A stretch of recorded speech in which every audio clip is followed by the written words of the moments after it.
नमस्कार. चला, आज आपण राज्यशास्त्राच्या अभ्यासक्रमातल्या अगदी शेवटच्या आणि तितक्याच महत्त्वाच्या प्रकरणाला सुरुवात करतोय. प्रकरण 5. नाव आहे भारतीय लोकशाही समोरील आव्हानं. आता बघा, आपण आतापर्यंत कितीतरी गोष्टी शिकलो नाही का? संविधान कसं बनलं, निवडणुका कशा होतात, राजकीय पक्ष काय करतात, सामाजिक चळवळींचं महत्त्व काय, हे सगळं आपण अगदी सविस्तर पाहिलं. पण या सगळ्या व्यवस्था, हे सगळे कायदे, हे सगळं उभं केल्यावर एक खूप मोठा प्रश्न आपल्यासमोर येऊन उभा राहतो. तो म्हणजे आपली लोकशाही खरंच सुरक्षित आहे का? आणि याच प्रश्नाचं उत्तर आपल्याला या संपूर्ण प्रकरणात शोधायचं आहे. आज आपण याच्या पहिल्या भागात आहोत आणि इथे आपण एक खूप मूलभूत, अगदी पायाभूत संकल्पना समजून घेणार आहोत. ती म्हणजे लोकशाही ही काही एकदा मिळवून संपणारी गोष्ट नाहीये. ती एक सातत्याने चालणारी एक जिवंत प्रक्रिया आहे. आणि हो, फक्त भारतापुरतं नाही, तर जगभरात लोकशाहीसमोर काय धोके आहेत, उदाहरणार्थ लष्करी उठाव वगैरे, तेही आपण पाहणार आहोत.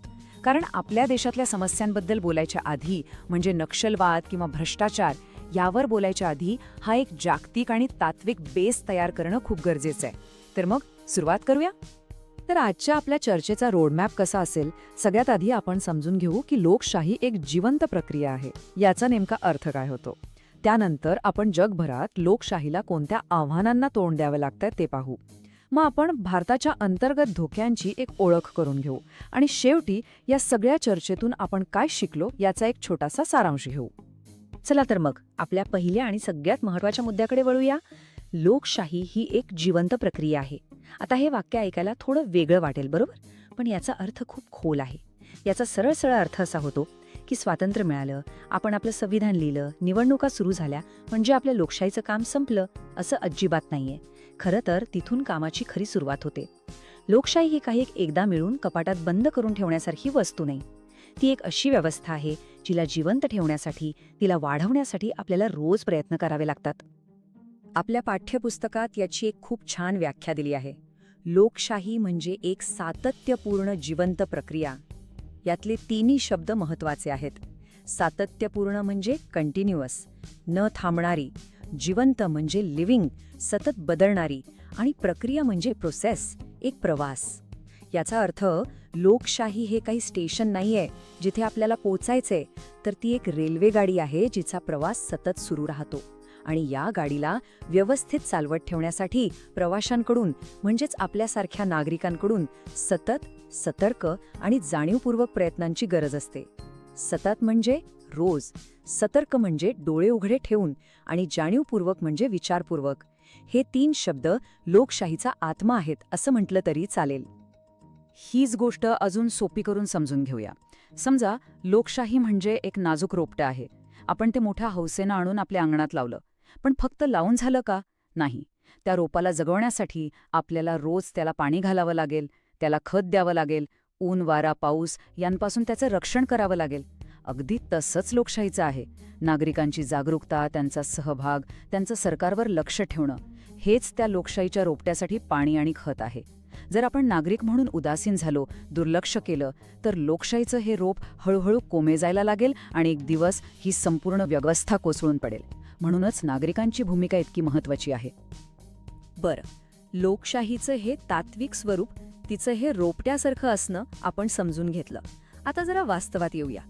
जगभरात या लोकशाहीच्या रोपट्याला नेमके कोणते धोके आहेत, कोणती आव्हानं आहेत? चला त्याकडे एक नजर टाकूया. इथे एक खूप इंटरेस्टिंग पण तितकंच गंभीर निरीक्षण आहे. आज जर आपण जगाचा नकाशा पाहिला तर जवळजवळ प्रत्येक देश स्वतःला लोकशाही देश म्हणवतो. म्हणजे नावापुरती का होईना, पण लोकशाही सगळीकडे आहे. पण वास्तव काय आहे? सत्य हे आहे की खूप कमी देश असे आहेत जे खऱ्या अर्थाने आपल्या नागरिकांचे हक्क आणि त्यांचं स्वातंत्र्य जपतात. म्हणजे लोकशाही हा शब्द वापरणं सोपं आहे, पण प्रत्यक्षात ती जगणं, ती व्यवस्था चालवणं खूप कठीण आहे. आणि ह्याच 2 गोष्टींमध्ये खूप मोठी दरी आहे. जागतिक स्तरावर लोकशाही समोरचं एक सगळ्यात मोठं आणि थेट आव्हान कोणतं असेल तर ते आहे लष्करी उठाव. म्हणजे काय, तर लोकांनी मतं देऊन एक सरकार निवडून दिलेलं असतं, पण त्या देशाचं लष्कर अचानक सत्ता ताब्यात घेतं आणि निवडून आलेल्या सरकारला तुरुंगात टाकतं किंवा हद्दपार करतं. यालाच मिलिटरी टेकओव्हर म्हणतात. आपण आपल्या शेजारी देशांमध्ये म्हणजे पाकिस्तान, बांगलादेश आणि अगदी अलीकडे म्यानमारमध्ये हे घडताना पाहिलं आहे, जिथे लोकांचा आवाज दाबून लष्करी राजवट आणली जाते. हे उदाहरण आपल्याला दाखवून देतं की लोकशाही स्वीकारणं आणि ती टिकवून धरणं हे आजही जगभरात एक खूप मोठं आव्हान आहे. आता एक खूपच महत्त्वाची संकल्पना पाहूया. लोकशाहीचे ना 2 स्तर असतात. याला समजून घेण्यासाठी आपण एका हिमनगाचं म्हणजे आईसबर्गचं उदाहरण घेऊ. आईसबर्गचा फक्त छोटासा भाग आपल्याला पाण्याच्या वर दिसतो, बरोबर? आणि प्रचंड मोठा भाग पाण्याखाली लपलेला असतो. लोकशाहीचंही तसंच आहे. जो भाग वर दिसतो तो म्हणजे लोकशाहीचा वरवरचा स्तर. याला राजकीय स्वरूप म्हणतात. यात काय येतं? मतदान, निवडणुका, सरकार, संसद, न्यायालय या सगळ्या गोष्टी. पण जो खरा आणि मोठा भाग आहे तो पाण्याखाली असतो. तो म्हणजे लोकशाहीचा खोलवरचा स्तर. इथे लोकशाही फक्त कायद्याच्या पुस्तकात किंवा संसदेत राहत नाही, तर ती लोकांची जीवन पद्धती बनते. म्हणजे ती आपल्या घरात, समाजात, आपल्या रोजच्या बोलण्या वागण्यात येते. समानता, स्वातंत्र्य, बंधुता ही मूल्य आपण जगायला लागतो. आणि खरं सांगायचं तर हा दुसरा खोलवरचा स्तर जास्त महत्वाचा आहे. बरं, आता आपण लोकशाहीचे हे 2 स्तर शिकलो. एक वरवरचा राजकीय आणि दुसरा खोलवरचा म्हणजे जीवन पद्धती. हा फरक लक्षात घेऊन चीनसारख्या देशाचं वर्गीकरण आपण कसं करणार? हा एक विचार करायला लावणारा प्रश्न आहे, नाही का? चला, आपण जे शिकलो त्याचा वापर करून या प्रश्नाचं उत्तर शोधायचा प्रयत्न करूया. आता चीनचं उदाहरण बघा. आर्थिक स्तरावर चीनने जी प्रगती केली आहे ती अविश्वसनीय आहे. त्यांनी खूप मोठ्या आर्थिक सुधारणा केल्या. ते जागतिक व्यापार संघटनेचे म्हणजे WTOचे सदस्य आहेत. मोठमोठे उद्योग व्यापार तिथे सुरू आहेत. पण जर आपण राजकीय स्तरावर पाहिलं तर चित्र एकदम उलटं दिसतं. तिथे आजही फक्त एकाच पक्षाची सत्ता आहे. लोकांना आपलं सरकार निवडण्यासाठी वेगवेगळ्या पक्षांमध्ये स्पर्धा नसते. म्हणजे तिथे स्पर्धात्मक निवडणुकाच होत नाहीत. हा जो विरोधाभास आहे ना, आर्थिक स्वातंत्र्य विरुद्ध राजकीय स्वातंत्र्याचा अभाव, तोच आपल्याला लोकशाहीचे 2 स्तर समजून घ्यायला मदत करतो. तर मग चीनबद्दलच्या आपल्या प्रश्नाचं उत्तर काय? राजशास्त्राच्या दृष्टीने याचं उत्तर अगदी स्पष्ट आहे. केवळ आर्थिक विकास झाला, देशात खूप पैसा आला, मोठमोठ्या इमारती उभ्या राहिल्या म्हणजे तो देश लोकशाहीवादी झाला असं होत नाही. जोपर्यंत तिथल्या नागरिकांना राजकीय निवडीचं स्वातंत्र्य मिळत नाही, म्हणजे त्यांना आपलं सरकार निवडण्याचा, सरकारवर टीका करण्याचा हक्क मिळत नाही, तोपर्यंत ती खरी लोकशाही असूच शकत नाही. खरी लोकशाही ही राजकीय स्वातंत्र्याच्या पायावरच उभी राहू शकते, केवळ आर्थिक आकड्यांवर नाही. ठीक आहे, आतापर्यंत आपण जागतिक आव्हानं आणि लोकशाहीच्या संकल्पना पाहिल्या. आता आपण आपलं लक्ष आपल्या देशाकडे म्हणजे भारताकडे वळूया. भारतीय लोकशाहीसमोर नेमकी कोणती आव्हानं उभी आहेत त्याची आपण आता ओळख करून घेऊया. पुढच्या काही भागांमध्ये आपण ह्याच मुद्द्यांवर अगदी सविस्तर चर्चा करणार आहोत. इथे एक गोष्ट आपण लक्षात घेतली पाहिजे. भारतीय लोकशाहीला बाहेरून म्हणजे लष्करी आक्रमणापेक्षा देशाच्या आतूनच जास्त धोका आहे. हे अंतर्गत धोके किंवा आव्हानं कोणती आहेत? तर ह्यात प्रामुख्याने समावेश होतो जातीयवाद, ज्याला आपण सांप्रदायिकता म्हणतो, म्हणजे धर्माधर्मातील संघर्ष. दुसरं म्हणजे दहशतवाद. तिसरं आहे डावा उग्रवाद, ज्याला आपण नक्षलवाद या नावाने ओळखतो. आणि चौथं, जे आपल्या सगळ्यांच्या परिचयाचं आहे, ते म्हणजे भ्रष्टाचार. या सगळ्या धोक्यांना वेळीच ओळखून त्यांचा सामना करणं खूप गरजेचं आहे. आणि हा सामना केवळ बळाचा वापर करून नाही, तर लोकशाही मार्गानेच करायला हवा. चला, तर मग आतापर्यंत आपण जे काही पाहिलं त्याचा एक छोटासा आढावा घेऊया. या पहिल्या भागातले मुख्य मुद्दे कोणते होते ते पुन्हा एकदा आठवून घेऊ, म्हणजे ते आपल्या लक्षात पक्के बसतील. तर आज आपण 4 मुख्य गोष्टी शिकलो. पहिली आणि सगळ्यात महत्त्वाची गोष्ट म्हणजे लोकशाही ही एक सातत्यपूर्ण जिवंत प्रक्रिया आहे, जिला टिकवण्यासाठी नागरिकांची सतर्कता खूप आवश्यक आहे. दुसरी गोष्ट, लष्करी उठाव हे आजही जगभरातील लोकशाहीसमोरील एक मोठं आव्हान आहे. तिसरी गोष्ट, आपलं अंतिम ध्येय हे केवळ वरवरच्या राजकीय लोकशाहीपुरतं मर्यादित न ठेवता तिला आपल्या जगण्याचा, आपल्या जीवनपद्धतीचा भाग बनवणं हे असलं पाहिजे. आणि चौथी गोष्ट म्हणजे भारतासमोरील प्रमुख धोके हे बाह्य नसून अंतर्गत आहेत, जसे की जातीयवाद आणि नक्षलवाद. आता यानंतर या प्रकरणाच्या दुसऱ्या भागात आपण भारतासमोरील सर्वात हिंसक आव्हानांकडे आपलं लक्ष केंद्रित करणार आहोत. ती आव्हानं म्हणजे जातीयवाद आणि दहशतवाद. धार्मिक संघर्ष आणि हिंसाचार आपल्या सामाजिक ऐक्याला, आपल्या देशाच्या एकात्मतेला आतून कसं पोखरून टाकतो याचं विश्लेषण आपण पुढच्या भागात करणार आहोत. आणि जाता जाता आपल्या सगळ्यांसाठी एक विचार करायला लावणारा प्रश्न, लोकशाही म्हणजे फक्त 5 वर्षातून एकदा मतदान केंद्रावर जाऊन आपलं मत देणं आहे का याच्या पलीकडेही तिचा काही अर्थ आहे? या प्रश्नावर नक्की विचार करा, कारण याच्या उत्तरातच लोकशाहीचा खरा आणि अधिक खोलवरचा अर्थ दडले. नमस्कार. आपण राज्यशास्त्र पाठ 5 भारतीय लोकशाही समोरील आव्हानांचा अभ्यास करतो आहोत. आज आपण या पाठाच्या दुसऱ्या भागाकडे वळणार आहोत, जिथे आपण लोकशाही समोरील 2 अत्यंत गंभीर अशा अंतर्गत आव्हानांवर बोलणार आहोत. एक आहे सांप्रदायिकता आणि दुसरं म्हणजे दहशतवाद. मागच्या भागात आपण पाहिलं होतं की लोकशाही ही काही एकदा स्थापन करून सोडून देण्याची गोष्ट नाहीये, ती एक सतत चालणारी जिवंत प्रक्रिया आहे. आणि म्हणूनच तिला बाहेरून जितके धोके असतात तितकेच किंबहुना त्यापेक्षाही जास्त धोके आपल्या समाजाच्या आतूनच निर्माण होतात. आजची आपली चर्चा नेमकी याच अंतर्गत धोक्यांवर असणार आहे. तर हो, आपण आहोत राज्यशास्त्राच्या 5व्या पाठाच्या दुसऱ्या भागात. या सत्रामध्ये आपण हे समजून घेणार आहोत की धार्मिक संघर्ष समाजात कसा पसरतो, यातूनच दहशतवादासारखे भयंकर धोके कसे निर्माण होतात आणि या सगळ्याचा थेट परिणाम म्हणून लोकशाही प्रक्रियेतला सामान्य माणसाचा सहभाग कसा कमी होत जातो. बघा, कुठल्याही समस्येवर उपाय शोधायचा असेल तर आधी त्या समस्येच्या मुळापर्यंत जावं लागतं. म्हणूनच या धोक्यांना खोलवर समजून घेणं हीच त्यांच्याशी लढण्याची सगळ्यात पहिली आणि महत्त्वाची पायरी आहे. ह्या सत्रामध्ये आपण एक एक करून पुढे जाणार आहोत. सुरुवात करूया लोकशाहीच्या अंतर्गत धोक्यांच्या संकल्पनेपासून. मग ह्या धोक्यांमधलं एक मूळ कारण म्हणजे सांप्रदायिकता आणि तिचा सामाजिक स्थिरतेवर काय परिणाम होतो हे पाहू. त्यानंतर याच सांप्रदायिकतेतून दहशतवादाचा धोका कसा तयार होतो हे आपल्या पाठ्यपुस्तकात काय दिलंय त्या आधारावर समजून घेऊ. पुढे जाऊन या दोन्ही आव्हानांचा लोकांच्या लोकशाहीतील सहभागावर काय परिणाम होतो ते तपासू. आणि हो, सगळ्यात शेवटी यावर लोकशाहीच्या मार्गानेच कसा उपाय करता येतो यावरही बोलू. आपल्या अभ्यासक्रमानुसार सांप्रदायिकता आणि दहशतवाद हे लोकशाही समोरील 2 सर्वात मोठे अंतर्गत धोके आहेत. आता अंतर्गत धोके म्हणजे काय? सोपं आहे. असे धोके जे देशाच्या बाहेरून येत नाहीत तर आपल्याच समाजातून, आपल्या आतून निर्माण होतात. हे दोन्ही धोके वरवर पाहता खूप वेगळे वाटू शकतात, नाही का? पण ते एकमेकांशी खूप घट्टपणे जोडलेले आहेत आणि ते आपल्या लोकशाहीच्या मूळ पायाला म्हणजे सामाजिक एकतेला कसा सुरुंग लावतात हे समजून घेणं खूप महत्त्वाचं आहे. चला तर मग आपल्या विश्लेषणाची सुरुवात करूया सांप्रदायिकतेपासून. कारण हे असं आव्हान आहे जे थेट आपल्या समाजाच्या पायावरच घाव घालतं आणि लोकांमध्ये धर्माच्या आधारावर फूट पाडतं. विचार करा, लोकशाहीचा पाया म्हणजे काय? फक्त निवडणुका किंवा कायदे? नाही. खरा पाया आहे लोकांमध्ये असलेला परस्पर विश्वास आणि एकता. आणि सांप्रदायिकता नेमक्या ह्याच पायाला धक्का पोहोचवते. मग ही सांप्रदायिकता म्हणजे नक्की काय? सोप्या भाषेत सांगायचं झालं तर जेव्हा समाजात धर्माच्या आधारावर द्वेष, तेढ आणि शत्रुत्वाची भावना वाढायला लागते तेव्हा सांप्रदायिकता सुरू होते.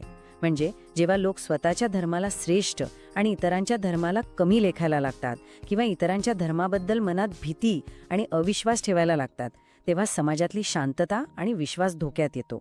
यात होतं काय की राष्ट्रीय ओळखीपेक्षा धार्मिक ओळख मोठी मानली जाते आणि हे देशाच्या एकतेसाठी अत्यंत घातक आहे. इथे बघा, 2 गोष्टी अगदी स्पष्टपणे समोरासमोर ठेवल्या आहेत. एका बाजूला आहे धार्मिक विद्वेष. यातून काय होतं? समाजात अविश्वास निर्माण होतो. जेव्हा विश्वास संपतो तेव्हा संघर्ष सुरू होतो. संघर्षातून समाजात विभाजन होतं, म्हणजे फूट पडते आणि या सगळ्याचा शेवट होतो भीतीमध्ये. आता दुसऱ्या बाजूला बघा, कोणताही समाज चालवायला काय लागतं? विश्वास, सहकार्य, एकता आणि शांतता. म्हणजे अगदी स्पष्ट आहे की सांप्रदायिकता या सगळ्या चांगल्या गोष्टींच्या अगदी मुळावर घाव घालते. म्हणजेच सांप्रदायिकतेचा सगळ्यात पहिला आणि थेट फटका बसतो तो सामाजिक स्थिरतेला. आणि एक स्थिर समाज हाच एका चांगल्या कार्यक्षम लोकशाहीचा आधार असतो. जरा विचार करा, ज्या समाजात सतत तणाव आहे, दंगलींची भीती आहे, तिथे लोकशाही प्रक्रिया व्यवस्थित कशा चालतील? तिथे विकास तरी कसा होणार? जेव्हा धर्माच्या नावावर समाजात फूट पडते तेव्हा शांतता भंग पावते आणि देशाची प्रगती थांबते. म्हणूनच सामाजिक स्थैर्य हे लोकशाहीसाठी ऑक्सिजन सारखं आहे. पण हा संघर्ष इथेच थांबत नाही. अनेकदा तो आणखी उग्र रूप धारण करतो. आपलं पाठ्यपुस्तक आपल्याला दाखवतं की सांप्रदायिकता म्हणजेच तीव्र झालेला धार्मिक संघर्ष हा दहशतवादासारख्या भयंकर समस्येला कसा जन्म देऊ शकतो. हा एक कारण आणि परिणामाचा थेट संबंध आहे, जो आपण आता नीट समजून घेणार आहोत. पाठ्यपुस्तकातलं हे एक वाक्य याकडे जरा विशेष लक्ष द्या. धार्मिक संघर्ष आणि त्यातून निर्माण होणारा दहशतवाद, यातला त्यातून निर्माण होणारा हा शब्दप्रयोग खूप महत्त्वाचा आहे, विशेषतः परीक्षेच्या दृष्टीने. याचा अर्थ काय होतो तर या संदर्भानुसार दहशतवाद हा फक्त बाहेरून होणारा हल्ला नाहीये, तर तो आपल्याच देशातले धार्मिक मतभेद आणि द्वेष जेव्हा टोकाला जातात तेव्हा त्यातून जन्माला येऊ शकतो. ही प्रक्रिया कशी घडते ते आपण टप्प्याटप्प्याने समजून घेऊ. पहिली पायरी आहे तीव्र धार्मिक संघर्ष, म्हणजेच सांप्रदायिकता. जेव्हा ही परिस्थिती हाताळली जात नाही तेव्हा येते दुसरी पायरी. समाजात दोन गटांमध्ये टोकाचा द्वेष आणि अविश्वास निर्माण होतो. त्यांच्यातला संवाद पूर्णपणे थांबतो आणि जेव्हा ही परिस्थिती नियंत्रणाबाहेर जाते तेव्हा काही गट किंवा व्यक्ती लोकशाही मार्ग सोडून हिंसेचा मार्ग स्वीकारतात. या तिसऱ्या पायरीत त्याचं रूपांतर होतं दहशतवादामध्ये. ही एक अतिशय धोकादायक साखळी आहे. म्हणून एक गोष्ट लक्षात घ्यायला हवी, दहशतवादाकडे केवळ बाहेरून येणारा धोका म्हणून न पाहता तो आपल्याच समाजातील फुटीरतेचा एक परिणाम आहे हे समजून घेणं महत्त्वाचं आहे. जेव्हा समाजातील एखादा गट स्वतःला अन्यायग्रस्त समजतो आणि लोकशाही व्यवस्थेवरचा त्याचा विश्वास पूर्णपणे उडतो, तेव्हा त्यातील काही जण हिंसेचा मार्ग स्वीकारतात. हाच मार्ग त्यांना त्यांच्या मागण्या पूर्ण करण्याचा किंवा बदला घेण्याचा एकमेव मार्ग वाटू लागतो, ज्याला आपण दहशतवाद म्हणतो. ठीक आहे, आतापर्यंत आपण या धोक्यांची कारणं आणि त्यांचं स्वरूप पाहिलं, पण याचा थेट परिणाम आपल्या लोकशाहीवर आणि आपल्यासारख्या सामान्य नागरिकांवर नक्की काय होतो? कारण कोणताही धोका शेवटी सामान्य माणसाच्या आयुष्यावरच परिणाम करतो. चला आता ते पाहूया. यावर थोडा विचार करूया. दहशतवाद हा प्रत्येक शासन प्रणालीसाठी धोका आहे हे खरंय, पण तो विशेषतः लोकशाहीसाठी एक मोठं आव्हान का मानला जातो? याचं कारण हुकुमशाही आणि लोकशाही यांच्या मूळ स्वभावात दडलेलं आहे. हुकुमशाहीमध्ये सरकार बळाचा वापर करून विरोध दडपून टाकू शकतं, पण लोकशाहीचं काय, जी नागरिकांच्या स्वातंत्र्यावर आणि सहभागावर आधारलेली आहे. याचं मुख्य कारण म्हणजे दहशतवादामुळे लोकांचा लोकशाही प्रक्रियेतील सहभाग खूप मोठ्या प्रमाणात कमी होतो. बघा, लोकशाही चालतेच लोकांच्या सहभागावर. मग ते मतदान करणं असो, निवडणुकीच्या सभांना जाणं असो, शांततापूर्ण मोर्चे काढणं असो किंवा अगदी वृत्तपत्रात आपली मतं मांडणं असो. दहशतवाद काय करतो? तो भीती निर्माण करतो आणि नेमका याच सहभागावर हल्ला करतो. दहशतवाद्यांचा उद्देशच हा असतो की लोकांनी घाबरून घरी बसावं आणि लोकशाही प्रक्रियेपासून दूर राहावं. भीती ही स्वातंत्र्याची सगळ्यात मोठी शत्रू आहे. या चित्रात बघा, लगेच लक्षात येईल. जेव्हा वातावरण सुरक्षित असतं तेव्हा लोकांचा सहभाग समजा 90% असतो. लोक मोकळेपणाने बाहेर पडतात, मतदान करतात, आपली मतं व्यक्त करतात. पण जेव्हा बॉम्बस्फोटाचा किंवा गोळीबाराचा म्हणजेच हिंसेचा धोका असतो तेव्हा लोक घाबरतात आणि सार्वजनिक जीवनातून दूर जातात. हा सहभाग थेट 25% खाली येऊ शकतो आणि लोकांच्या सहभागाशिवाय लोकशाही फक्त नावापुरती उरते, ती आतून पूर्णपणे पोकळ होते. मग आता प्रश्न उरतो की या हिंसक धोक्यांना तोंड कसं द्यायचं? लोकशाही टिकवण्यासाठी आपल्याला कोणता मार्ग निवडावा लागेल? चला आता यावर लक्ष केंद्रित करूया, कारण समस्येचं विश्लेषण करणं इतकंच महत्त्वाचं आहे त्यावरचा उपाय शोधणं. आपण पहिल्या भागात एक गोष्ट शिकलो होतो, आठवतंय? फक्त लोकशाही व्यवस्था स्वीकारणं पुरेसं नाही, तिचं संरक्षण करण्यासाठी आणि तिला मजबूत करण्यासाठी सतत सतर्क आणि जाणीवपूर्वक प्रयत्न करावे लागतात. लोकशाही ही एका रोपासारखी आहे, ज्याला रोज पाणी घालून जपावं लागतं आणि विशेषतः जेव्हा सांप्रदायिकता आणि दहशतवादासारखे धोके निर्माण होतात तेव्हा हे प्रयत्न आणखीनच महत्त्वाचे ठरतात. आणि गंमत म्हणजे या धोक्यांना तोंड देण्याचा मार्गही लोकशाहीच असायला हवा. याचा अर्थ हिंसाचाराला हिंसाचाराने उत्तर न देता कायद्याच्या राज्याचं पालन करणं, दोन गटांमध्ये संवाद घडवून आणून त्यांचे गैरसमज दूर करणं, ज्या सामाजिक आणि आर्थिक कारणांमुळे संघर्ष निर्माण होतो त्या मुळांवर काम करणं, म्हणजेच सामाजिक सुधारणा लागू करणं. आणि सगळ्यात महत्त्वाचं म्हणजे दहशतवादाशी लढतानाही सामान्य निरपराध नागरिकांच्या मानवी हक्कांचा आदर करणं. हीच खऱ्या अर्थाने एका परिपक्व लोकशाहीची परीक्षा असते. चला जाता जाता परीक्षेच्या तयारीसाठी एकदा पटकन सगळं आठवून घेऊया. पहिलं आव्हान आहे सांप्रदायिकता, म्हणजेच धार्मिक विद्वेष. त्याचा परिणाम काय? तर सामाजिक स्थैर्य धोक्यात येतं. दुसरं आव्हान आहे दहशतवाद, जो अनेकदा याच संघर्षाचा परिणाम असतो आणि त्याचा मुख्य परिणाम म्हणजे लोकांचा लोकशाहीतला सहभाग कमी होतो. आणि या दोन्ही आव्हानांवरील उपाय तो लोकशाही मूल्यांचे पालन करूनच शोधला पाहिजे. यासोबतच आपला दुसरा भाग इथे संपतोय. पुढच्या सत्रात म्हणजे तिसऱ्या भागात आपण डाव्या विचारसरणीचा उग्रवाद, ज्याला आपण सामान्यतः नक्षलवाद असं म्हणतो, या आणखी एका मोठ्या अंतर्गत आव्हानावर चर्चा करणार आहोत. एक लक्षात घ्या, या आव्हानाची कारणं धार्मिक नाहीत, तर ती सामाजिक आणि आर्थिक विषमतेत आहेत. पुढच्या सत्रापूर्वी आज आपण जे शिकलो म्हणजे सांप्रदायिकता आणि दहशतवाद यांच्यातला संबंध, याची उजळणी नक्की करा. भेटूया पुढच्या भागात. नमस्कार. राज्यशास्त्राच्या आपल्या 5व्या प्रकरणाच्या तिसऱ्या भागात सगळ्यांचं स्वागत आहे. आपण भारतीय लोकशाही समोरच्या आव्हानांबद्दल बोलतोय, नाही का? मागच्या वेळी आपण फुटीरतावाद आणि दहशतवादासारख्या गंभीर मुद्द्यांवर चर्चा केली. बरं, आज आपण भारताच्या अंतर्गत सुरक्षेसमोर उभं ठाकलेलं आणखी एक मोठं आव्हान समजून घेणार आहोत. ते म्हणजे डावी उग्रवादी चळवळ, किंवा ज्याला आपण सोप्या भाषेत नक्षलवाद म्हणतो. आता बघा, ही फक्त एक चळवळ नाहीये, ही एक खूप गुंतागुंतीची गोष्ट आहे. याची सुरुवात झाली होती न्यायाच्या मागणीतून.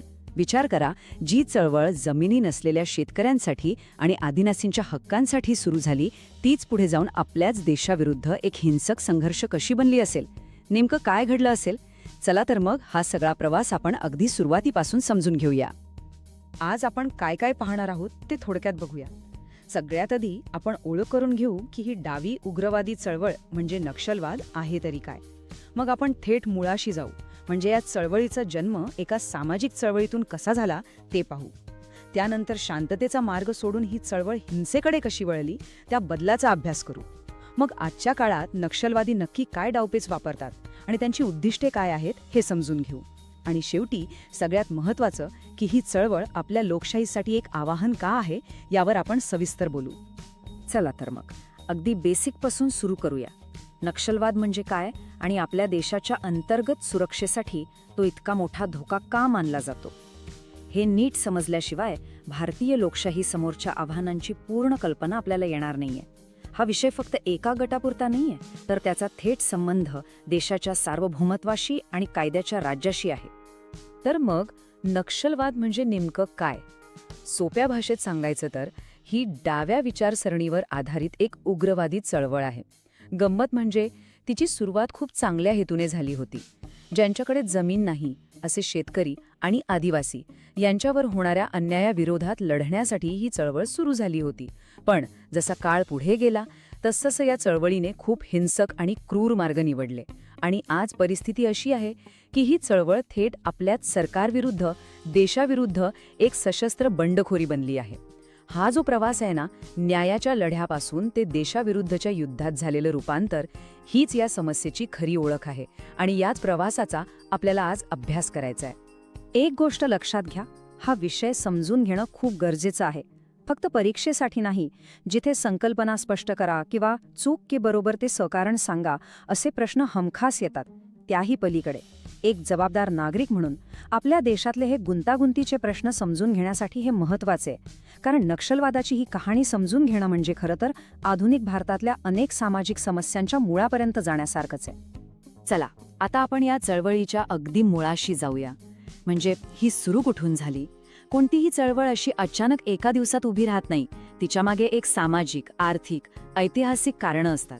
तर मग नक्षलवादाची सुरुवात नक्की का आणि कशी झाली हे समजून घेणं फार महत्त्वाचं आहे, कारण त्यातूनच आपल्याला तिचं मूळ स्वरूप कळणार आहे.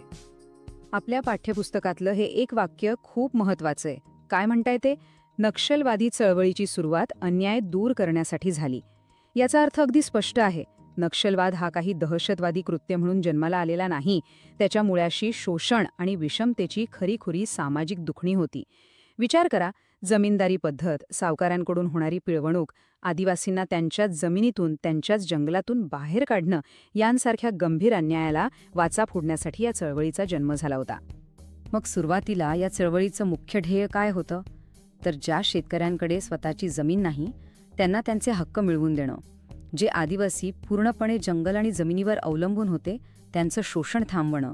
आणि या दोन्ही गटांना समाजात एक सन्मान, एक प्रतिष्ठा आणि आर्थिक न्याय मिळवून देणं. ही सगळी ध्येय तशी लोकशाही मूल्यांना धरूनच होती, पण ती मिळवण्यासाठी जे मार्ग निवडले गेले ते मात्र पुढे जाऊन पूर्णपणे बदलले. आता आपण या कहाणीच्या एका अत्यंत महत्त्वाच्या वळणावर आलो आहोत.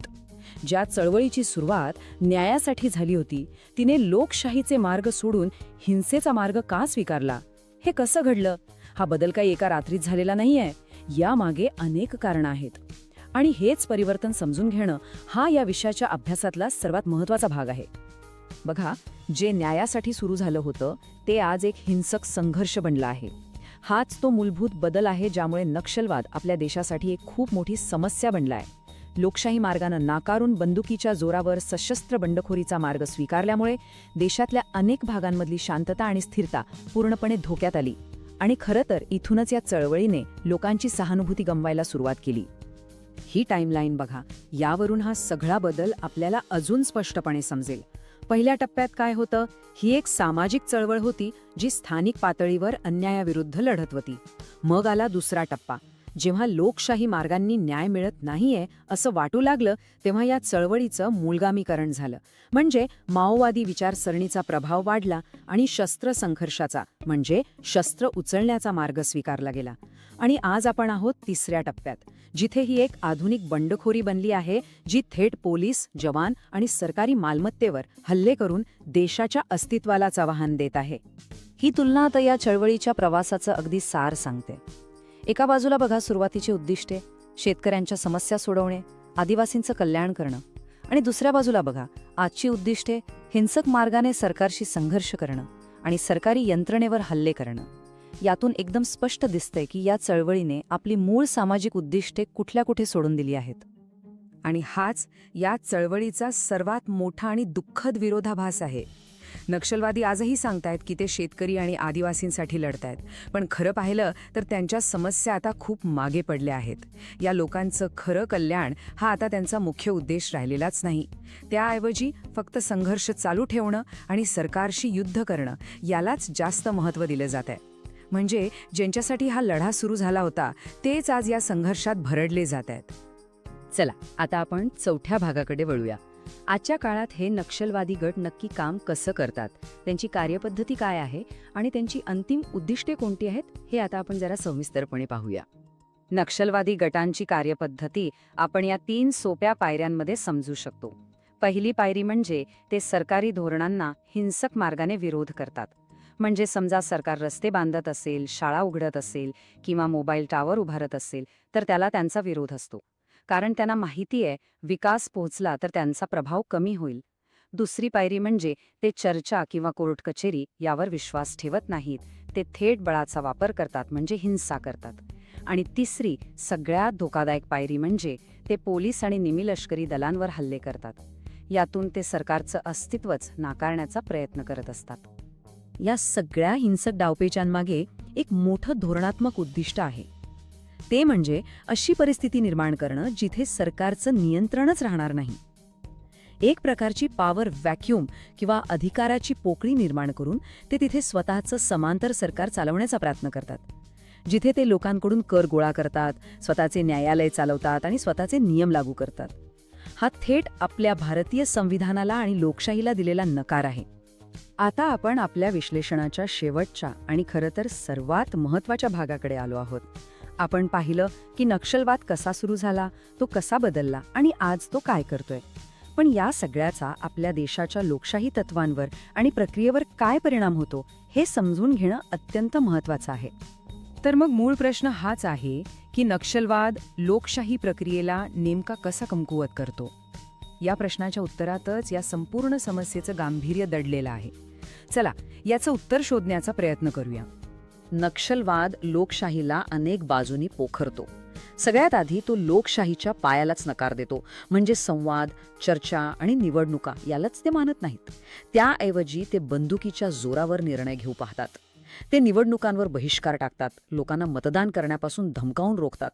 हिंसेचा वापर करून ते लोकांमध्ये भीतीचं वातावरण निर्माण करतात, ज्यामुळे नागरिक मोकळेपणाने आपलं मत मांडू शकत नाहीत. आणि सगळ्यात मोठा विरोधाभास म्हणजे ज्या आदिवासी भागांच्या विकासासाठी लढत असल्याचा ते दावा करतात, त्याच भागातले रस्ते, शाळा, दवाखाने यांसारख्या विकास प्रकल्पांमध्ये ते अडथळे आणतात. यामुळे काय होतं तर नागरिकांना त्यांचे घटनात्मक हक्क आणि संरक्षण मिळतच नाही. चला या सगळ्या प्रवासाचा एकदा थोडक्यात आढावा घेऊया. सुरुवात झाली सामाजिक अन्यायातून. जेव्हा त्याकडे दुर्लक्ष झालं तेव्हा हक्कांसाठी एक सामाजिक चळवळ उभी राहिली. पुढे या चळवळीने हिंसक आणि उग्रवादी मार्ग स्वीकारला आणि आज ती स्वतःच लोकशाही व्यवस्थेसाठी एक मोठा धोका बनून उभी आहे. न्यायासाठी सुरू झालेला प्रवास आज लोकशाहीच्या विरोधात कसा उभा ठाकला आहे हे समजून घेणं खूप महत्वाचं आहे. तर आज आपण नक्षलवादाचा उगम, त्याचं बदललेलं स्वरूप आणि आपल्या लोकशाही समोरचं त्याचं आव्हान या सगळ्या गोष्टी सविस्तरपणे समजून घेतल्या. ही एक अशी कहाणी आहे जी आपल्याला शिकवते की न्यायासाठी सुरू झालेला राग हिंसेने किती चुकीच्या मार्गावर जाऊ शकतो. पुढच्या सत्रात म्हणजे भाग 4 मध्ये आपण भ्रष्टाचार आणि राजकारणाचे गुन्हेगारीकरण या आव्हानांवर बोलणार आहोत.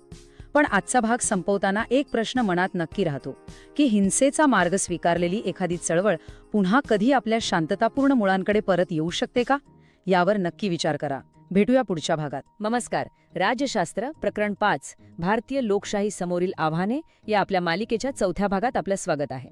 बघा, मागच्या काही भागांमध्ये आपण दहशतवाद आणि नक्सलवादासारख्या धोक्यांबद्दल बोललो. हे धोके कसे आहेत तर हिंसक आहेत आणि बाहेरून व्यवस्थेवर हल्ला करतात.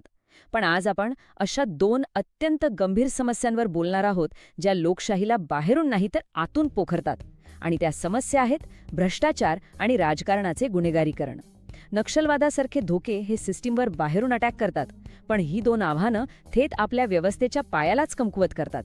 आजच्या या सविस्तर विवेचनात आपण काय काय पाहणार आहोत तर सार्वजनिक क्षेत्रात भ्रष्टाचार किती पसरलाय आणि त्याचा आपल्या सरकारी कामांवर, त्याच्या क्षमतेवर कसा वाईट परिणाम होतोय हे आपण तपासणार आहोत. इतकंच नाही तर हा भ्रष्टाचार निवडणूक प्रक्रियेत कसा शिरतो हेही आपण बघू. आणि हो, सगळ्यात शेवटी राजकीय पक्ष गुन्हेगारी पार्श्वभूमीच्या उमेदवारांना तिकीट का देतात आणि त्यामुळे भारतीय राजकारणात मनी आणि मसल पॉवर म्हणजे पैसा आणि बाहुबळाचा वापर कसा वाढलाय याचाही अभ्यास करू. चला तर मग या विषयांमध्ये जरा खोलवर शिरूया. बरं, आजच्या आपल्या चर्चेचा रोडमॅप कसा असेल ते आधी समजून घेऊया. आपण हे संपूर्ण विश्लेषण 6 भागांमध्ये विभागलं आहे. सगळ्यात आधी आपण लोकशाहीचे अंतर्गत धोके म्हणजे नेमकं काय ही संकल्पना समजून घेऊ. त्यानंतर भ्रष्टाचाराचं आव्हान काय आहे याचा आपण सखोल अभ्यास करू. तिसऱ्या भागात या भ्रष्टाचारामुळे लोकांचा व्यवस्थेवरचा विश्वास म्हणजेच सार्वजनिक विश्वासाची धूप कशी होते ते पाहू. मग चौथ्या भागात आपण राजकारणाचं गुन्हेगारीकरण या अतिशय गंभीर समस्येवर लक्ष देऊ. 5व्या भागात यावर काही न्यायिक उपाय आहेत का ते तपासू. आणि हो, सगळ्यात शेवटी परीक्षेसाठी महत्त्वाचे मुद्दे काय आहेत याचा एक सारांश घेऊ. मला खात्री आहे की ह्या पद्धतीने गेल्यास ही दोन्ही गुंतागुंतीची आव्हानं आपल्याला अगदी स्पष्टपणे समजायला मदत होईल. चला मग आपल्या पहिल्या विभागाला सुरुवात करूया. लोकशाहीचे अंतर्गत धोके. आपण अनेकदा बाहेरच्या धोक्यांबद्दल बोलतो, नाही का, म्हणजे दहशतवाद किंवा सीमेवरचा तणाव. पण खरं सांगायचं तर या बाहेरच्या हल्ल्यांपेक्षा हे आतले धोके जास्त घातक ठरू शकतात. का? कारण ते थेट व्यवस्थेच्या मुळावरच घाव घालतात. याची कल्पना तुम्ही अशी करू शकता. समजा एक मोठं झाड आहे. ते बाहेरून खूप हिरवंगार दिसतंय, पण आतून त्याला कीड लागली असेल तर ते आतल्या आत पोखरलं जातं, कमकुवत होतं. अगदी तसंच काहीसं भ्रष्टाचार आणि गुन्हेगारीकरण आपल्या लोकशाही व्यवस्थेसोबत करतात. ते तिला आतूनच पोकळ बनवतात आणि म्हणूनच त्यांना समजून घेणं हे खूप जास्त महत्त्वाचं आहे. आता आपण वळूया भ्रष्टाचाराच्या आव्हानाकडे. हा ना एका आजारासारखा आहे जो लोकशाहीच्या शरीरात हळूहळू पसरतो आणि तिला आतून पूर्णपणे कमजोर करून टाकतो. या विभागात आपण याच आजाराचं एक सविस्तर निदान करणार आहोत. म्हणजे याची लक्षणं काय आहेत आणि आपल्या सरकारची जी कार्यप्रणाली आहे, जी कार्यक्षमता आहे, त्यावर याचा नेमका कसा परिणाम होतो. चला हे नीट समजून घेऊया. तर मग भ्रष्टाचार म्हणजे नेमकं काय? अगदी सोप्या भाषेत सांगायचं झालं तर सार्वजनिक क्षेत्रात म्हणजे सरकारी कामांमध्ये तुम्हाला सोपवलेल्या अधिकाराचा गैरवापर करून स्वतःचा फायदा करून घेणे यालाच भ्रष्टाचार म्हणतात. आणि दुर्दैवाने भारतात विशेषतः सार्वजनिक क्षेत्रात भ्रष्टाचाराची व्याप्ती खूप जास्त मानली जाते. याचा थेट परिणाम काय होतो तर सरकारची काम करण्याची जी क्षमता आहे तीच कमी होऊन जाते. आता ह्या स्लाइडवर जे मुद्दे दिसतात ना ते खूप महत्त्वाचे आहेत. आपल्याला अनेकदा असं वाटतं की भ्रष्टाचार ही फक्त एक नैतिक समस्या आहे, म्हणजे काहीतरी चुकीचं वागणं आहे. पण ते तेवढंच आहे का? नाही. ही एक प्रचंड मोठी प्रशासकीय समस्या आहे. यामुळे काय होतं? एकतर सरकारची कार्यक्षमता कमी होते, दुसरं शासकीय कामांमध्ये प्रचंड उशीर होतो, आणि तिसरं जे सर्वात महत्त्वाचं आहे ते म्हणजे नागरिकांना ज्या सार्वजनिक सेवा आणि सुविधा मिळायला पाहिजेत त्यांचा दर्जा अगदी खालावतो. उदाहरणार्थ विचार करा, भ्रष्टाचारामुळे रस्त्यांच्या कामात निकृष्ट दर्जाचं साहित्य वापरलं जातं किंवा एखादा महत्त्वाचा पूल बांधायला अनेक वर्ष लागतात. याचा थेट फटका कोणाला बसतो? तर आपल्यासारख्या सामान्य माणसाला. जेव्हा भ्रष्टाचार सगळीकडे पसरतो तेव्हा त्याचा परिणाम फक्त सरकारी कामांवर होत नाही, तर एका खूप महत्त्वाच्या गोष्टीवर होतो. ती गोष्ट म्हणजे विश्वास. लोकांचा संपूर्ण व्यवस्थेवरचा विश्वासच उडून जातो आणि लोकशाहीचा सगळा पायाच या विश्वासावर उभा आहे. या विभागात आपण हेच पाहणार आहोत की भ्रष्टाचारामुळे नागरिक आणि सरकार यांच्यातलं हे विश्वासाचं नातं नेमकं कसं तुटतं. ही स्लाइड भ्रष्टाचाराचा सगळ्यात मोठा आणि गंभीर परिणाम दाखवते. संपूर्ण शासकीय यंत्रणेवरील लोकांचा विश्वास उडणं. जरा कल्पना करा, जेव्हा लोकांना असं दिसतं की आपलं साधं सोपं काम सुद्धा लाच दिल्याशिवाय होत नाही, किंवा गरिबांसाठी ज्या सरकारी योजना आहेत त्यांचा फायदा गरजू लोकांपर्यंत पोहोचतच नाहीये, तेव्हा त्यांच्या मनात सरकारबद्दल कोणती भावना तयार होत असेल? साहजिकच आहे, अविश्वास आणि असंतोष. आणि हेच आहे विश्वासाचं नातं तुटणं. पण हा अविश्वास का तयार होतो? त्याची मुख्य 3 कारणं आहेत. पहिलं, कामात होणारा सततचा उशीर. दुसरं, सातत्याने मिळणाऱ्या निकृष्ट दर्जाच्या सार्वजनिक सेवा. आणि तिसरं, वारंवार आपल्यासमोर येणारे मोठे मोठे आर्थिक घोटाळे. जेव्हा लोकांना कळतं की आपण जो कर भरतोय तो पैसा घोटाळ्यांमध्ये वाया जातोय, तेव्हा लोकशाही संस्थांवरचा त्यांचा विश्वास कमी होतोच. त्याच संस्था ज्या खरं तर त्यांच्या सेवेसाठीच बनवलेल्या आहेत. भ्रष्टाचाराचा प्रभाव फक्त प्रशासनापुरतच मर्यादित राहिलेला नाहीये, त्याची मुळं त्याहूनही खोलवर गेली आहेत. त्याने आता लोकशाहीचा जो मूळ आधार आहे, म्हणजे आपली निवडणूक प्रक्रिया, तिलाही फुकरण्यास सुरुवात केली आहे. आणि हा खूप मोठा धोका आहे. कारण विचार करा, जर निवडणुकाच प्रामाणिक नसतील तर मग त्या लोकशाहीला अर्थ काय उरला? आता आपण बघूया की निवडणुकांमध्ये हा भ्रष्टाचार नेमका कसा शिरतो. निवडणूक प्रक्रियेत भ्रष्टाचार 3 प्रमुख मार्गांनी आपल्याला दिसतो. पहिला आहे बोगस मतदान, म्हणजेच खोटी मतं टाकणं. दुसरा आहे मतदारांना लाच देणं, म्हणजे पैसे किंवा वस्तू देऊन त्यांचं मत विकत घेण्याचा प्रयत्न करणं. आणि तिसरा, जो सर्वात गंभीर प्रकार आहे, तो म्हणजे मतदारांचं अपहरण करणं, जेणेकरून ते मुक्तपणे मतदानच करू शकणार नाहीत. या सगळ्या गैरप्रकारांमुळे निष्पक्ष निवडणुका घेणं फक्त कठीण नाही, तर जवळजवळ अशक्य होऊन बसतं. आणि अशा परिस्थितीत लोकांच्या मताला काही किंमत उरते का? ह्या स्लाइडवरचं वाक्य खूप महत्वाचं आहे. हे जे सगळे गैरप्रकार आहेत ते थेट लोकशाहीच्या हृदयावर आघात करतात. असं का म्हटलंय? कारण जर निवडणुकांमध्येच गैरव्यवहार झाला तर जे सरकार निवडून येईल ते लोकांच्या इच्छेचं खरं प्रतिनिधित्व करतच नाही, आणि यामुळे लोकांचा लोकशाही प्रक्रियेवरचा विश्वास खूप मोठ्या प्रमाणात कमी होतो. हा लोकशाहीसाठी एक प्रचंड मोठा धोका आहे. आता आपण आपल्या दुसऱ्या मोठ्या अंतर्गत धोक्याकडे वळूया, राजकारणाचे गुन्हेगारीकरण. जर भ्रष्टाचार हा एक आजार असेल तर गुन्हेगारीकरण हा थेट हल्ला आहे. हा लोकशाही व्यवस्थेसाठी आणखी एक गंभीर आणि थेट धोका आहे. कारण इथे काय होतं, तर जे कायदे तोडतात तेच लोक कायदे बनवण्याच्या प्रक्रियेत सामील होतात. राजकारणाचे गुन्हेगारीकरण म्हणजे नेमकं काय? सोप्या शब्दांत, ही एक अशी प्रक्रिया आहे जिथे राजकीय पक्ष स्वतःच अशा लोकांना निवडणुकीसाठी उमेदवारी म्हणजे तिकीट देतात ज्यांची गुन्हेगारी पार्श्वभूमी आहे, ज्यांच्यावर गंभीर गुन्हेगारी आरोप आहेत किंवा ज्यांच्यावर भ्रष्टाचाराचे आरोप आहेत. म्हणजे ही समस्या थेट पक्षांकडूनच सुरू होते, जे अशा लोकांना निवडून आणण्यासाठी निवडतात. पण प्रश्न हा आहे की पक्ष अशा उमेदवारांना तिकीट का देतात? कारण यामुळे राजकारणात पैसा आणि बाहुबळाचा वापर वाढतो. या स्लाइडवर आपण एक निरोगी निवडणूक आणि पैसा बाहुबळाचा वापर होणारी निवडणूक यातला फरक पाहू शकतो. बघा, एका चांगल्या निवडणुकीत उमेदवार विचारांवर स्पर्धा करतात आणि मतदार मुक्तपणे निवड करतात. पण जिथे पैसा आणि बाहुबळाचा वापर होतो तिथे उमेदवार अवैध पैसा वापरतात, मतदारांना धमकावलं जातं आणि कधी-कधी तर हिंसाचार सुद्धा होऊ शकतो. या चार्टकडे पाहिल्यावर आपल्याला पैसा आणि बाहुबळाचे थेट परिणाम अगदी स्पष्ट दिसतात. गुन्हेगारी पार्श्वभूमीचे उमेदवार काय करतात, तर अवैध पैसा आणि धमक्यांचा वापर करून मतं मिळवण्याचा प्रयत्न करतात. याचा परिणाम काय होतो? निवडणुकीदरम्यान हिंसाचार वाढतो. आणि जरा विचार करा, अशा वातावरणात एखादा प्रामाणिक आणि चांगला उमेदवार निवडणूक लढवू शकेल का? नाही. हे त्याच्यासाठी अत्यंत कठीण होऊन बसतं आणि त्यामुळे निष्पक्ष निवडणूक प्रक्रियेलाच धोका निर्माण होतो. मग या गंभीर समस्येवर काही उपाय आहे का? हो, आहे. आता आपण समस्येकडून उपायाकडे वळूया. या धोक्यांना तोंड देण्यासाठी आपली न्यायव्यवस्था कशी जाणीवपूर्वक पावलं उचलत आहे हे आपण आता पाहणार आहोत. आपल्या न्यायव्यवस्थेचा मुख्य उद्देश हा आहे की राजकीय प्रक्रियेला अधिक पारदर्शक बनवायचं. पारदर्शक म्हणजे काय? तर सगळ्या गोष्टी उघडपणे आणि स्पष्टपणे लोकांसमोर यायला हव्यात. न्यायव्यवस्था हेच सुनिश्चित करण्याचा प्रयत्न करत आहे की राजकारणामध्ये सचोटी आणि प्रामाणिकपणा टिकून राहावा, कारण हेच लोकशाहीचे खरे आधारस्तंभ आहेत. गुन्हेगारीकरण रोखण्यासाठी न्यायव्यवस्थेने 2 प्रमुख उपाययोजना केल्या आहेत.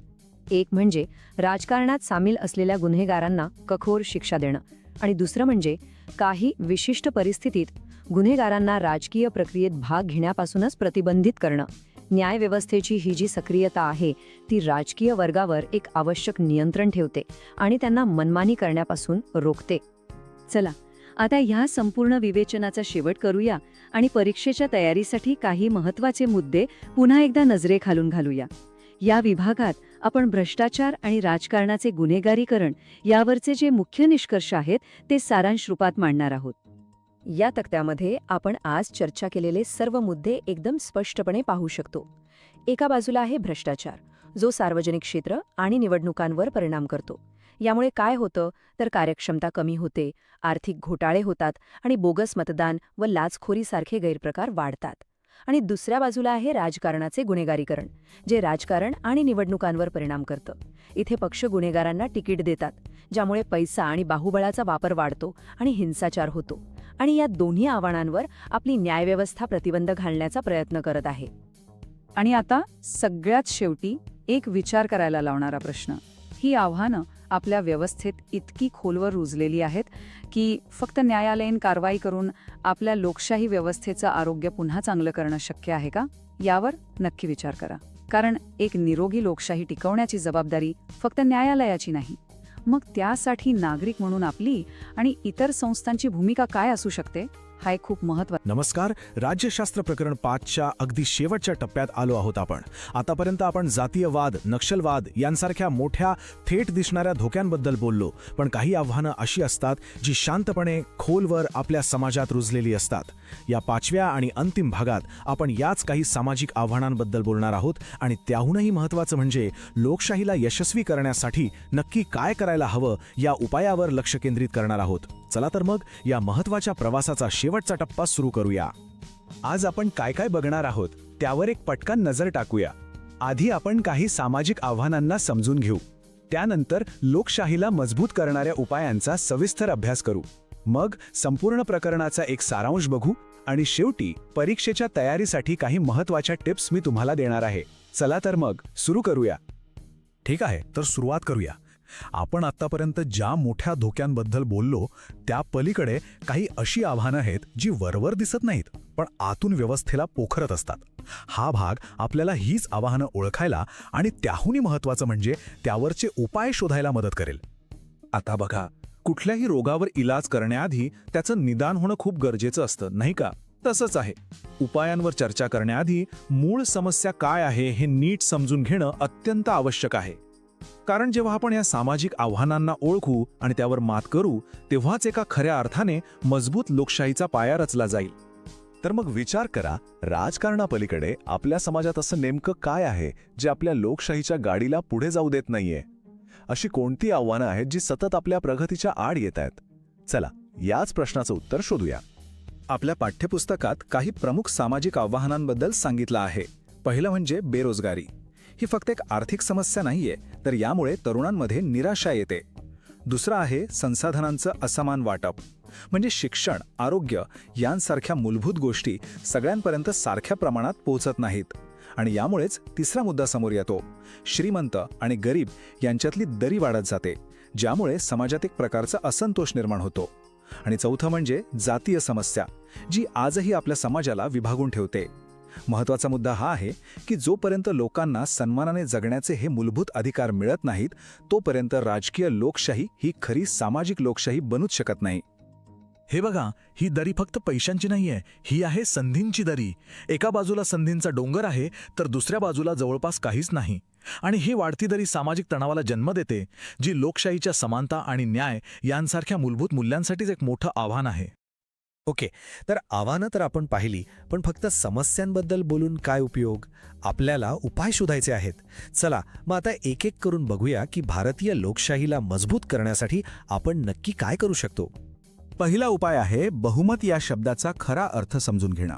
आता बघा, लोकशाहीत ज्याला जास्त मतं मिळतात तो जिंकतो, त्याचं सरकार बनतं, हे तर अगदी स्वाभाविक आहे. पण, आणि हा पण खूप महत्त्वाचा आहे, बहुमताने आलेलं सरकार हे फक्त बहुसंख्य लोकांचं, म्हणजे मग ते कोणत्याही धर्माचे असोत किंवा जातीचे, त्यांचं सरकार असता कामा नये. सरकारने देशातल्या प्रत्येक नागरिकाचं हित पाहिलं पाहिजे. विशेषतः जे धार्मिक, भाषिक किंवा वांशिकदृष्ट्या अल्पसंख्याक आहेत त्यांना सोबत घेऊन चाललं पाहिजे. हे लोकशाही सरकारचं पहिलं कर्तव्य आहे. दुसरा उपाय येतोय तो आपल्या न्याय व्यवस्थेकडून. आपण आधीच्या भागात पाहिलं होतं की राजकारणात गुन्हेगारी वाढतीये. याला आळा घालण्यासाठी आपली न्यायालयं खूप महत्त्वाचं काम करत आहेत. म्हणजे गुन्हेगारांना कडक शिक्षा करणं आणि त्यांना निवडणुकीच्या रिंगणातूनच बाहेर काढणं. यालाच म्हणतात न्यायिक दक्षता, म्हणजे व्यवस्था आतून स्वच्छ करण्याचं काम. तिसरा उपाय तर सगळ्यात महत्त्वाचा आहे, तो म्हणजे लोकशाही यशस्वी करणं हे फक्त सरकारचं काम नाही आहे. ही एक टीम गेम आहे. यात सरकार, प्रशासन आणि सामान्य नागरिक सगळ्यांना मिळून काम करावं लागतं. सरकारने सर्व शिक्षा अभियान किंवा स्वच्छ भारत अभियान यांसारख्या चांगल्या योजना आणल्या आहेत, पण त्या यशस्वी तेव्हाच होतात जेव्हा आपण नागरिक म्हणून त्यात सक्रिय सहभाग घेतो. आता पुढच्या उपायासाठी हा आकडा बघा, 50%. काय असेल बरं हे? थोडा विचार करा, कशाबद्दल बोलत असू आपण? तर हे 50% आहेत महिलांच्या राजकीय सहभागाबद्दल. महाराष्ट्रासारख्या राज्यांनी एक खूप मोठं पाऊल उचललंय स्थानिक स्वराज्य संस्थांमध्ये. म्हणजे ग्रामपंचायत, पंचायत समितीमध्ये महिलांसाठी तब्बल 50% जागा राखीव ठेवल्या आहेत. का? कारण सोपं आहे. ज्या समाजात अर्धी लोकसंख्या महिलांची आहे तिथे निर्णय प्रक्रियेत त्यांचा सहभाग नसेल तर ती लोकशाही खऱ्या अर्थाने सर्वसमावेशक कशी म्हणता येईल, हे खूप गरजेचं आहे. पाचवा उपाय आहे संवादाचा. म्हणजे काय? तर सरकारची धोरणं बनवतं ती बंद दारात बनवली जाऊ नयेत. लोकांचं काय म्हणणं आहे, त्यांच्या काय गरजा आहेत हे ऐकून घेतलं पाहिजे. आणि फक्त लोकांचंच नाही, तर जे सत्तेत नाहीत म्हणजे विरोधी पक्ष, त्यांचंही म्हणणं ऐकणं महत्त्वाचं आहे. कारण वादविवाद आणि चर्चा ही लोकशाहीला जिवंत ठेवते. आणि आता येतोय सगळ्यात महत्त्वाचा कळीचा मुद्दा, तो म्हणजे लोकशाही मानसिकता तयार करणं. याचा अर्थ खूप खोल आहे. लोकशाही म्हणजे फक्त 5 वर्षातून एकदा मतदान करणं नाही, तर स्वातंत्र्य, समता, न्याय ही मूल्य आपल्या रोजच्या जगण्यात आणणं. आपल्या घरात, आपल्या कामाच्या ठिकाणी, आपल्या मित्रमैत्रिणींमध्ये, सगळीकडे ही एक जीवनशैली आहे. आणि खरं सांगायचं तर आपल्या पुस्तकात म्हटल्याप्रमाणे एवढी सगळी आव्हानं असूनही भारताचं सगळ्यात मोठं यश हेच आहे की आपल्या लोकांनी ही लोकशाही मानसिकता कुठेतरी जपली आहे. आपण बदलासाठी दगड उचलत नाही, आपण मतपेटीचा वापर करतो. आणि हीच आपल्या लोकशाहीची खरी ताकद आहे. चला आता आपण या पूर्ण प्रकरणाचा एकदा आढावा घेऊया. म्हणजे आपण जे काही शिकलो ते सगळं एकत्र जोडून पाहू. आव्हानं कोणती होती आणि त्यावर उपाय काय हे आता एकदम स्पष्ट होईल. बघा, आपण सुरुवात केली जातीयवाद आणि नक्षलवादासारख्या मोठ्या आव्हानांपासून आणि त्यासाठी उपाय पाहिला अल्पसंख्याकांना सोबत घेऊन चालण्याचा. मग आपण पाहिलं भ्रष्टाचार आणि गुन्हेगारीकरण, ज्यावर उपाय आहे आपल्या न्यायालयांची कठोरता. आणि आज आपण बेरोजगारी, असमानता यांसारख्या सामाजिक समस्यांवर बोललो. आणि या सगळ्यावरचा मूळ उपाय काय? तर आपल्या वैयक्तिक आयुष्यात लोकशाही मूल्य जगणं. ठीक आहे, तर आता सर्वात महत्त्वाचं, तुमची परीक्षा जवळ येते, तर परीक्षेच्या तयारीसाठी काही खास टिप्स. आणि याचबरोबर आपला राज्यशास्त्राचा संपूर्ण अभ्यासक्रम इथे पूर्ण होतोय. पहिल्या प्रकरणापासून म्हणजे संविधानाच्या कामकाजापासून ते आज लोकशाही समोरील आव्हानांपर्यंत आपण एक मोठा प्रवास पूर्ण केला आहे. परीक्षेसाठी काही गोष्टी लक्षात ठेवा. 1. पाठ्यपुस्तक खूप काळजीपूर्वक वाचा, प्रत्येक ओळ महत्त्वाची आहे. दुसरं, मोठ्या उत्तरांसाठी पुस्तकात जी संकल्पना चित्र दिली आहेत ती खूप मदत करतील. आणि तिसरं, जे छोटे प्रश्न असतात त्यासाठी तुम्हाला हे माहीत आहे का वाले बॉक्स अजिबात सोडू नका. तर मग माझ्याकडून तुम्हा सर्वांना तुमच्या बोर्ड परीक्षेसाठी खूप खूप शुभेच्छा. छान अभ्यास करा आणि यशस्वी व्हा.